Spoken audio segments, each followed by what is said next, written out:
Voilà. Et le titre de ma présentation, eh bien, c'est un nouvel enjeu que nous nous sommes proposés il y a 6 ans lors de la création de notre outil OpenCatman, qui est le terme pour l'industriel de catégorie influenceur. Et je vais vous l'expliquer. Alors déjà, en 2 mots, OpenCatman, c'est quoi? Eh bien, c'est pour certains l'outil gratuit qui permet de réaliser des planogrammes, c'est certain. Nous avons 40 000 utilisateurs au niveau global, dans plus de 30 pays. Mais OpenCatman, c'est surtout l'outil collaboratif à partir du planogramme, et c'est ce que je vais vous expliquer également concernant donc les nouvelles possibilités qu'offre cet outil dans la relation collaborative entre industriels et distributeurs. Alors pour revenir aux propos de Brian, nous le savons, Brian a créé le category management, a créé la méthode du category management il y a plus de 30 ans.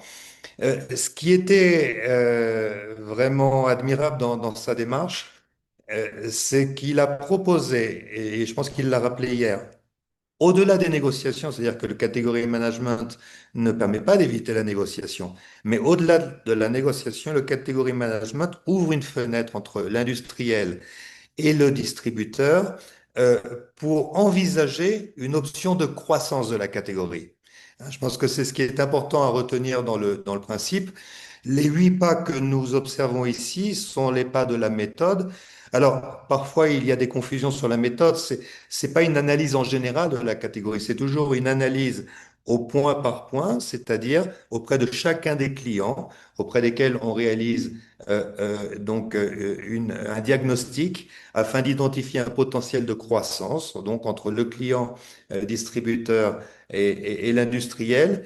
Et une fois cette opportunité observée, on précise donc de combien, quelle est la magnitude de cette opportunité grâce à un scorecard. On établit une stratégie pour la catégorie dans le point de vente, des tactiques et un plan d'exécution. Donc, et également, le focus de cette méthode a toujours été orienté à la résolution cas par cas, enseigne par enseigne, de l'opportunité que représente la catégorie. Je pense que c'est important de le signaler puisque c'est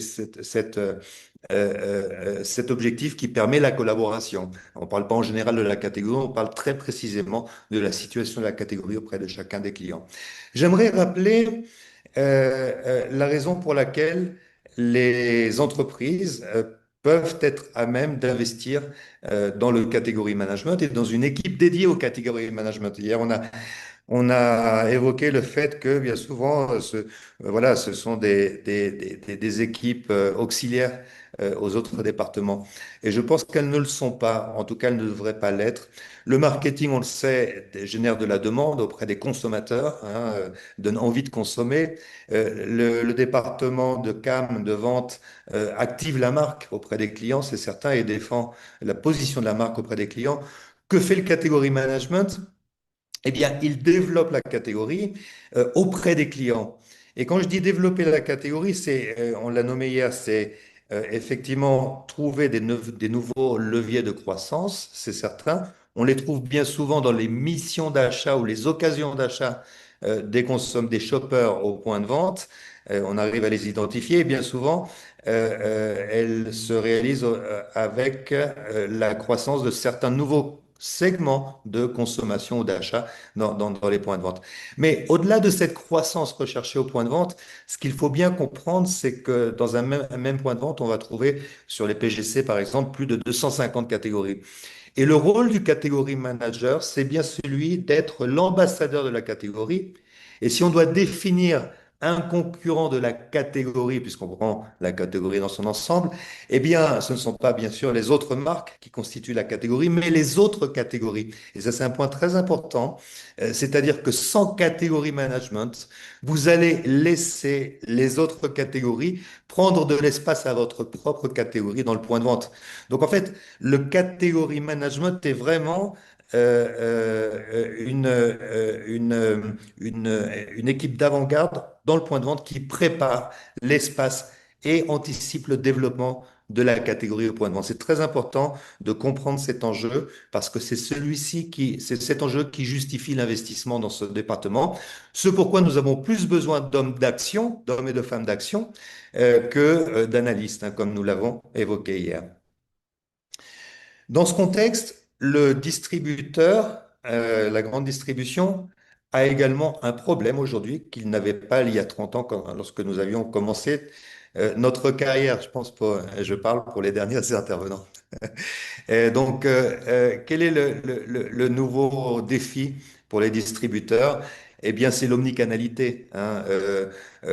Tout d'abord en termes de format, discount, proximité, hyper, super, et également avec le e-commerce. Et cette omnicanalité est à l'origine d'une fragmentation des achats de la part du shopper. Qu'est-ce que ça veut dire, fragmentation des achats? Ben, ça veut dire qu'on continue à voir le shopper dans notre point de vente, mais il n'est pas sûr qu'il réalise l'achat de la catégorie dans le point de vente. Alors, Sébastien l'avait évoqué hier, la notion du non-shopper, c'est quoi la notion du non-shopper?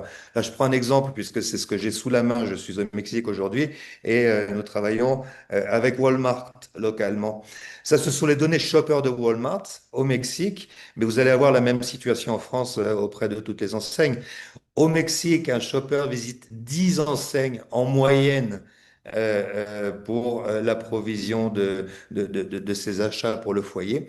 Lorsqu'il visite Walmart, ce que nous voyons en jaune et en orange, c'est la proportion des shoppers qui n'achètent qu'occasionnellement ou jamais chacune de ces catégories que nous voyons ici auprès de Walmart. Alors, dit dans d'autres termes, si je prends PGC alimentaire ici, les shoppers de Walmart n'assurent leur provision de l'alimentaire que pour 36%. Donc, il y a un tiers des shoppers qui vont à Walmart et achètent l'alimentaire sur place, mais deux tiers qui visitent Walmart, achètent d'autres catégories et font leur provision donc d'alimentaire auprès d'autres enseignes.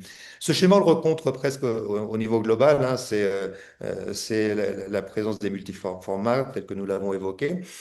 Eh bien, ça suppose que l'enseigne va devoir faire des choix, à savoir sur quelle catégorie elle veut être plus forte que ses concurrents. Et justement, le category management rentre dans ce dilemme que doivent se poser les enseignes, à savoir comment j'arrive, en fonction de mes choix, et si mon choix est de remonter l'alimentaire, à transformer, et je crois que c'est marqué ici, voilà, transformer le shopper en acheteur une fois dans mon point de vente. Et c'est bien là tout l'enjeu de l'enseigne. Et c'est sur cet enjeu que doivent se réunir enseignes et industriels. Donc voilà pour présenter le contexte dans lequel peut intervenir le category management aujourd'hui. Je vais parler à présent du sujet que je vous ai proposé et je vais observer quelles ont été les différentes interprétations des rôles dans le cadre de la collaboration catégorielle que j'ai pu observer sur différents marchés. Alors, le cas de Walmart est particulier. C'est bien Walmart qui a créé la figure du category captain lorsque le category management a été inventé et mis en place à la fin des années 80. L'idée du catégorie captain, c'est celui de l'industriel qui va assister au jour le jour le catégorie manager de l'enseigne, hein. Il va l'accompagner. Dans le cas de Walmart, c'est très bien organisé puisque on établit ensemble un objectif, c'est le scorecard, et on délègue aux catégories captain un plan de travail qui consiste à s'occuper du monitoring semaine après semaine et également du reporting de l'accomplissement du scorecard.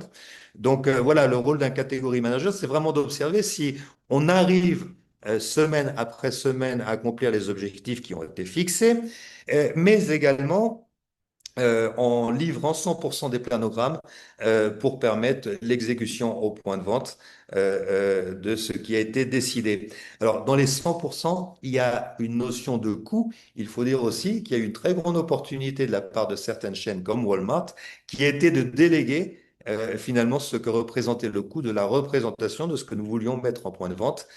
Ça fait partie également des petits trucs du catégorie management, hein. Donc il y a eu un report de coûts vers l'industriel. Malgré tout, la collaboration existe, on fixe ensemble un objectif et on essaye de l'atteindre de façon commune. Ça, c'est le catégorie captain. Carrefour n'a pas été aussi organisé, systématique, méthodique dans cette approche, et il a préféré une relation plus informelle avec celle que nous pourrions appeler celle du category advisor, c'est-à-dire ben, on se réunit de temps en temps et on écoute ce que l'industriel a à nous dire, hein. Donc, c'est quoi ta vision? Tu vois, il faut dire aussi que des enseignes comme Carrefour ont déjà beaucoup d'informations, à savoir l'information de sell-out, de leurs concurrents, à savoir des informations de panel. L'apport de l'industriel est plus limité ici. L'industriel essaye de placer sa vision et les opportunités que représente la catégorie, mais on n'est pas forcément sur un catégorie management formel. Hein. On arrive, on échange sur certaines opportunités. Parfois, elles sont mises en place, parfois non. Bien souvent, des enseignes comme Carrefour décident de réaliser et prendre les décisions sans nécessairement le faire avec le catégorie advisor. Dans les deux rôles que nous avons décrits, finalement, c'est le distributeur qui décide ce que fera ou ce que ne fera pas l'industriel.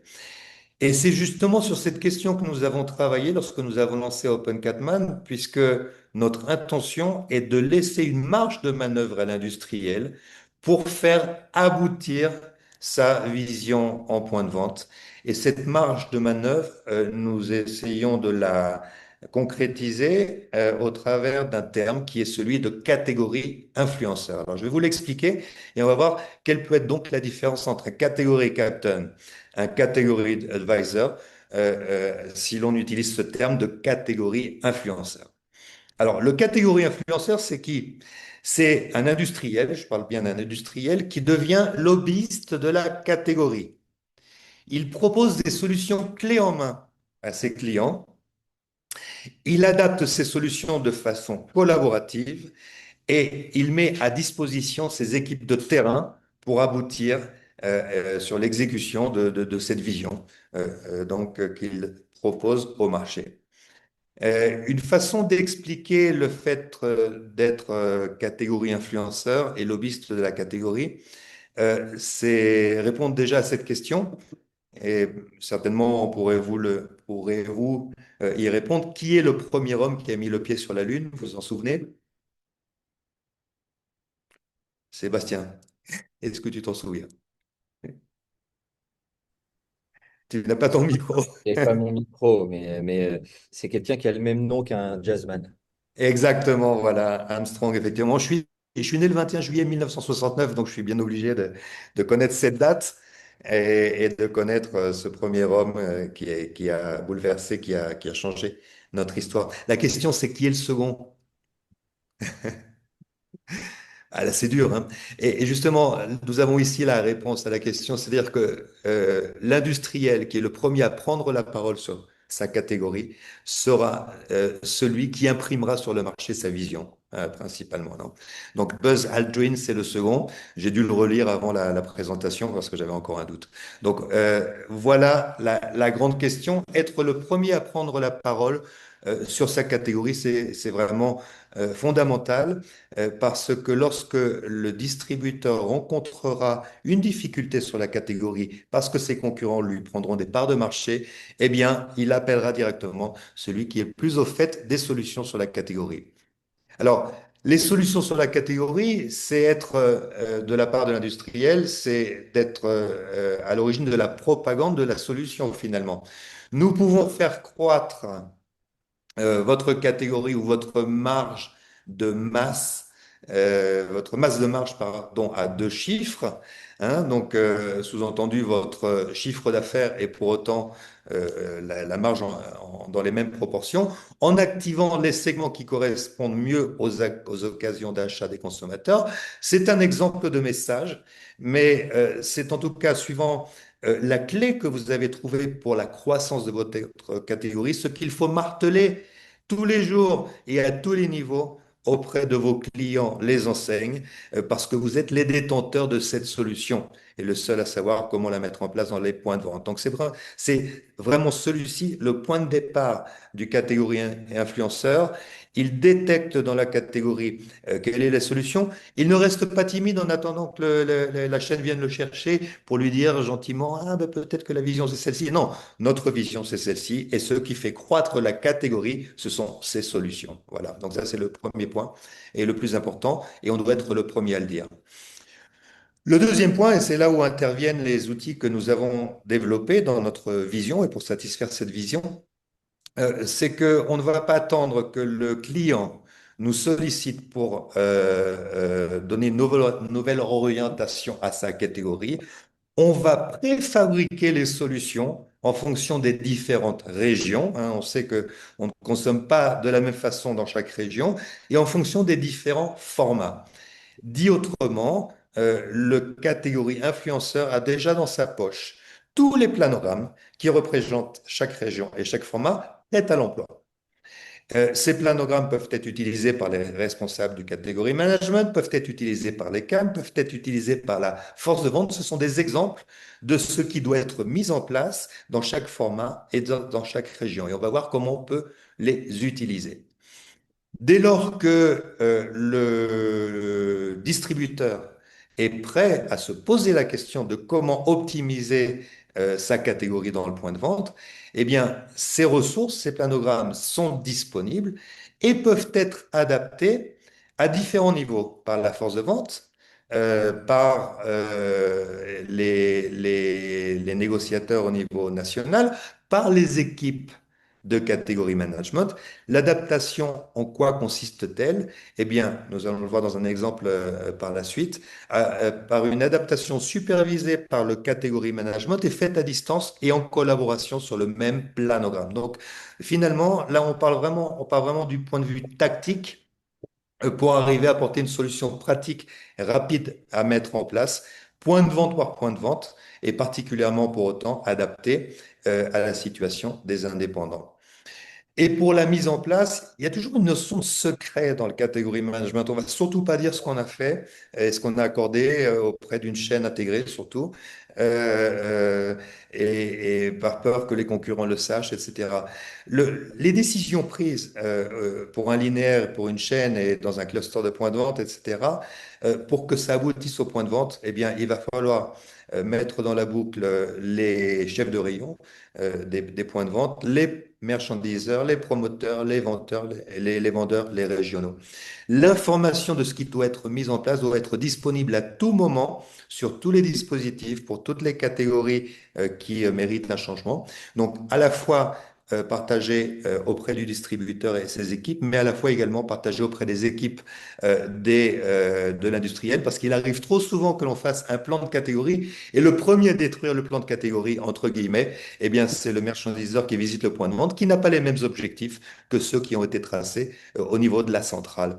Donc voilà, cette unité et également ce partage d'informations en temps réel et avec des dispositifs comme celui du smartphone sont vraiment ceux qui nous permettront une exécution complète des objectifs qui ont été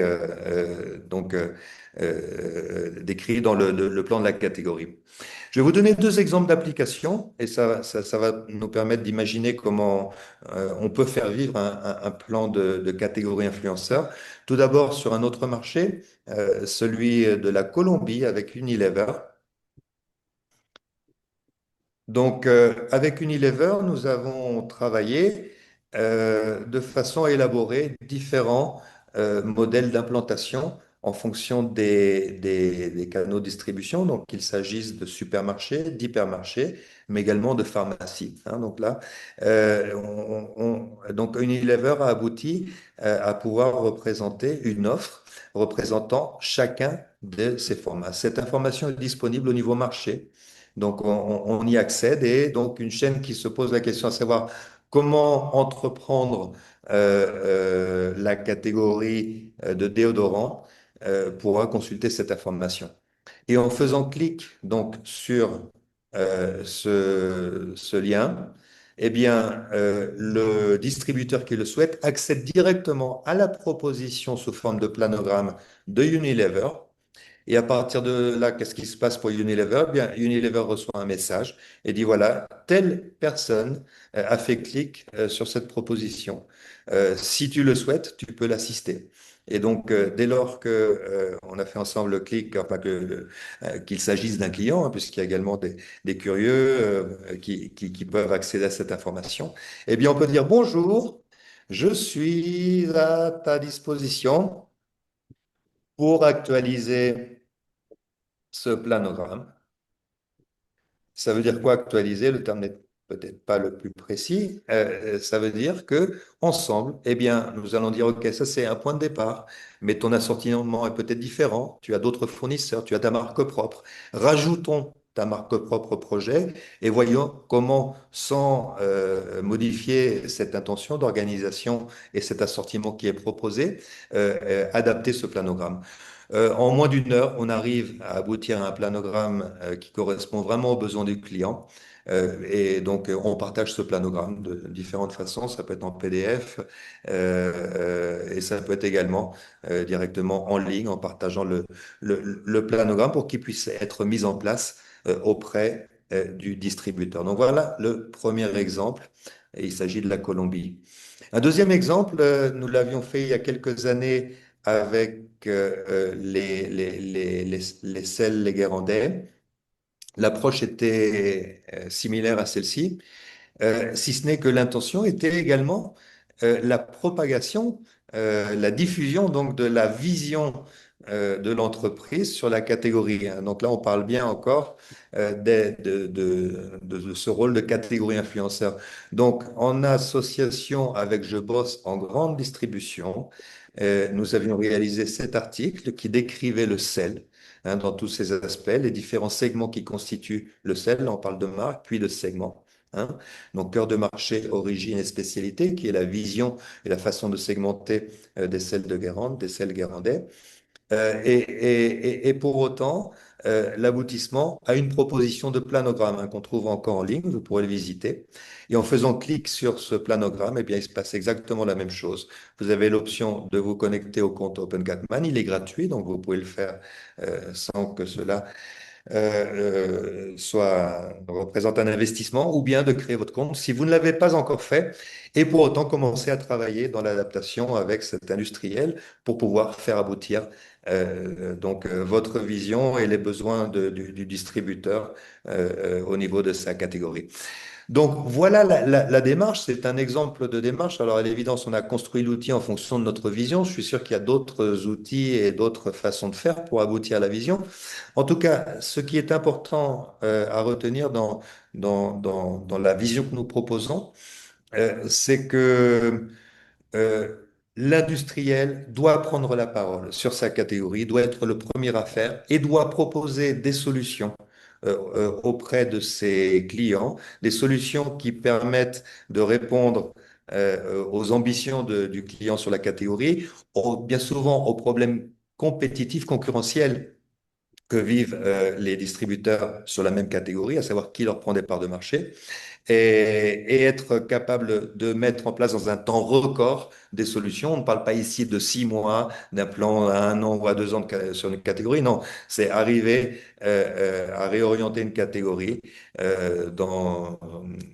en quelques heures afin d'obtenir des résultats très rapides sur les catégories, pouvoir les mesurer, pouvoir suivre la catégorie tout au long de son déploiement en point de vente. Donc voilà l'approche que nous proposons, celle du catégorie influenceur. Vous pouvez d'ores et déjà télécharger ou créer votre compte sur l'application. Nous sommes à votre disposition pour vous accompagner dans cette démarche ou l'adapter à des besoins qui peuvent être différents sur vos marchés. En tout état de cause, n'attendez pas que d'autres activent votre catégorie. Je pense que ce qui est vraiment primordial dans cette démarche, c'est d'être le premier à apporter la solution à votre catégorie. Merci Frédéric. Est-ce que dans le participant, il y a des questions? Il y en a une qui a déjà été posée par Cécile en cours de route. qui est assez intéressante, mais je crois que tu y as partiellement répondu. C'est peut-il y avoir un catégorie management dans les catégories où il n'y a pas de véritable catégorie captain? Alors, je pense qu'en France, il n'y a pas de catégorie captain ça n'existe pas. On a des catégories advisors, hein, donc effectivement, c'est ce que nous avons dit. Et pour autant, c'est là où se propose l'opportunité. Et je pense que l'opportunité se situe d'autant plus auprès des indépendants, puisque j'ai eu l'occasion de travailler sur certains cas auprès d'indépendants en France. Et je me suis aperçu qu'il existe des cellules de catégorie management au niveau des centrales d'achat nationales. Il n'y a pas de véritable rôle de catégorie captain, hein. En gros, ce qu'attendent ces cellules, c'est de regrouper de l'information de marché pour pouvoir la mettre à disposition des points de vente. Mais cette information n'arrive pas au point de vente. Et ça, nous avons pu le constater. C'est-à-dire que dès lors que un adhérent souhaite travailler sur une catégorie, il a beau solliciter à la centrale régionale ou à la centrale nationale l'information, il obtient l'information qui a 3 ans ou un planogramme qui date de 3 ou 4 ans, qui correspond plus à l'assortiment actuel, plus aux enjeux actuels, etc. Donc, la figure de catégorie manager n'existe pas. Et le premier homme à mettre les pieds sur la Lune, c'était Tintin. Voilà. Et pour autant, donc, voilà, il faut court-circuiter, à mon sens, ce qui est fait en centrale et qui ne marche pas et aller directement au point de vente pour atterrir sa vision de la catégorie. Le catégorie influenceur, c'est un catman local, enfin, ou alors c'est un catman multilocal, c'est-à-dire qu'il envoie l'information qu'il souhaite diffuser pour que les magasins, indépendamment, s'en emparent et soit se l'adaptent tout seul, soit lui demandent de l'aide pour l'adapter à leur situation. Alors, le catégorie influenceur, c'est le PDG, c'est le CEO. Le catégorie influenceur, c'est le directeur de marketing. Et oui, parce que c'est du marketing que naît la vision de la catégorie, son opportunité. C'est le CAM, c'est le catégorie manager, c'est le responsable de trade marketing, c'est le vendeur, c'est le merchandiseur, c'est la personne qui va nettoyer le rayon ou le stagiaire qui intervient au point de vente. C'est-à-dire que c'est toute l'entreprise qui finalement mesure l'enjeu que représente le fait de créer l'espace en point de vente pour sa catégorie et répondre aux opportunités de la catégorie en fonction de sa vision, qui est souvent une vision à 5 ans de quelles sont les opportunités de croissance de la catégorie. Donc voilà, l'approche timide et réservée du département de catégorie management qui, bien souvent même, à qui on exige un contrat de confidentialité pour pouvoir travailler avec les enseignes, c'est fini. Donc, il ne faut plus être timide. À mon sens, c'est toute l'entreprise qui doit véhiculer le message de l'opportunité. Alors c'est super Frédéric, parce que ça va nous faire une transition, parce que de mon expérience récemment, j'ai vu une enseigne et un marché sur lequel il y a des catégories captain, parce que l'enseigne, justement, souhaite en avoir. C'est dans le groupe ADO et Leroy Merlin le fait plutôt pas mal ces derniers temps. Et du coup, ben, il y a un lien que va peut-être nous expliquer Laure, puisque c'est pas Leroy Merlin, mais c'est le second camarade d'ADO, qui est Weldom, qui va nous parler de catégorie management et de comment ça marche finalement quand une enseigne souhaite mettre les choses en place. Oui, y a-t-il une petite pause fraîcheur comme au foot nous demande Oui, une Hugues? petite pause fraîcheur. Allez, c'est parti pour la pause. On se donne Jacqueline, message d'audace 5 minutes maximum? c'est trois Si minutes. Laure est On d'accord, va 3 chercher un minutes, petit café et on décolle.